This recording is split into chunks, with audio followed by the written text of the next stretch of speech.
کہ بزرگوں نے فرمایا ہے قربانی کے وجوب کے ساتھ، یعنی جس کے اوپر قربانی واجب ہے وہ بھی اور جس کے اوپر نہیں واجب ہے وہ بھی، ذی الحجہ کا چاند نظر آتے ہی وہ اپنے بال ناخن وغیرہ نہ تراشے۔ اس کی وجہ یہ ہے کہ حجاج کرام کی مشابہت، کہ جو حاجی حج کے لیے گئے ہوئے ہوں یا احرام کی حالت میں ہوتے ہیں وہ اپنے بال ناخن وغیرہ سب نہیں تراشتے نہ کاٹتے، تو ان کی مشابہت میں یہ حکم ہے اور یہ کوئی واجب نہیں ہے، مستحب ہے، کرے گا تو ثواب ہے، نہیں کرے گا تو اس پر کوئی اس کی پکڑ نہیں ہے۔ ان 10 دنوں کے اندر اگر کوئی کہ اس کے ناخن زیادہ بڑے ہو چکے ہیں یا بال زیادہ ہو چکے ہیں اور کاٹنا ضروری ہو گیا ہے، 40 دن سے زیادہ زیر ناف کے اور بغل کے بال رکھنے میں گناہ ہے۔ اگر وہ زیادہ دن ہو رہے ہیں ان 10 دنوں کے اندر تو پھر اس کو کاٹ لینا چاہیے، یہ 10 دنوں کا انتظار کرتے ہوئے مستحب کو پانے کی نیت میں گناہ کا ارتکاب نہ کر۔ یہ مسئلے کی وضاحت۔ اور دوسری چیز اس لیے بھی ہے کہ اگر وہ ناخن اور بال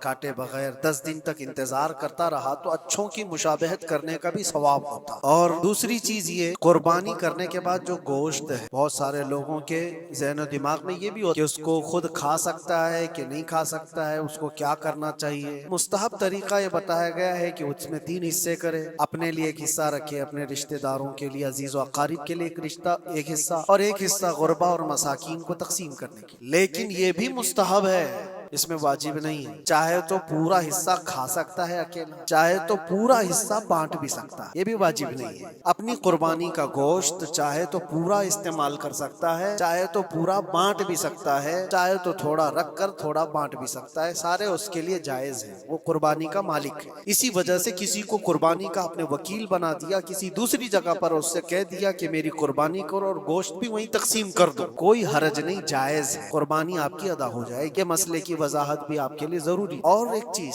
کچھ لوگوں نے یہ بھی پھیلایا کہ قربانی کا گوشت جمع کر کے رکھنا 3 دن سے زیادہ یہ جائز نہیں ہوتا۔ پہلے نبی پاک صلی اللہ علیہ وسلم نے منع فرمایا، لیکن حدیث پاک میں حضور نے فرمایا قربانی کرو، گوشت کھاؤ بھی اور گوشت جمع کر کے رکھنا چاہو تو رکھ بھی سکتے، اس میں کوئی حرج نہیں۔ قربانی کا گوشت چاہے تو وہ جمع کر کے رکھ بھی سکتا ہے۔ ہاں، قربانی کے جو دن ہیں وہ 3 ہی دن ہیں، بعض لوگوں نے 4 بھی لا کر کے ابھی پیش کیا ہے۔ اسی صاحب فکر نے یہ نیا مسئلہ پیش کیا ہے جماعت اہل حدیث کی طرف سے غالباً کہ چوتھے دن بھی قربانی ہو سکتی ہے، یعنی 10 ذی الحجہ، 11 کو، 12 کو اور پھر 13 کو بھی۔ اسی طرح سے بڑھتے ہوئے کوئی اور جماعت آئے گی وہ 15 کو بھی کر ڈالے، لیکن ایام نحر جو ہیں وہ 3 ہی دن کے، 10، 11 اور 12۔ 12ویں کا سورج غروب ہونے تک یہ ایام نحر کہلاتے ہیں اور انہی میں قربانی، اور قربانی کے لیے جو جانور ہے وہ سب آپ کے سامنے پھیلے ہوئے ہیں۔ علم حاصل کرنا بھی مسلمان پر فرض ہے، کچھ چیزیں آپ بھی حاصل کریں۔